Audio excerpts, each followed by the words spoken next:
જય માતાજી, જય રાજપૂતાના। હું રવિરાજસિંહ ગોહિલ, ભાજપમાંથી રાજીનામું આપ્યું એ આજ મારી ઓળખાણ એટલા માટે આપવી પડી કે ક્યાંક મને એવું લાગે છે કે મારો સમાજ ગેરમાર્ગે જાય છે।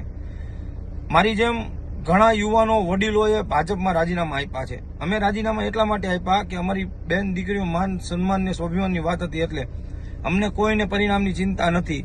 માં ભવાનીના સોગંદ નથી।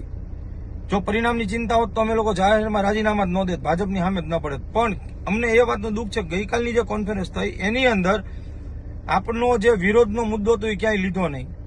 સૌથી પહેલા પ્રથમ મુદ્દો આપણે એ હતો કે આપને વ્યક્તિગત જ પહેલા વિરોધ હતો પરસોત્તમ રૂપાલાનો। ત્યારે આપણે એવું જ કહેતા હતા કે ભાઈ જો પરસોત્તમ રૂપાલાની ટિકિટ રદ થાય તો અમને કોઈ વાંધો નથી।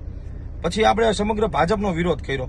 ચૂંટણી પછી પણ એક કોન્ફરન્સ આપણી એવી થઈ કે જ્યાં લગી પરસોત્તમ રૂપાલા ભાજપના કોઈ પણ હોદ્દામાં છે ત્યાં લગી અમને ભાજપનો વિરોધ રહેશે। તો ગઈકાલની જે કોન્ફરન્સ થઈ, માફ કરજો,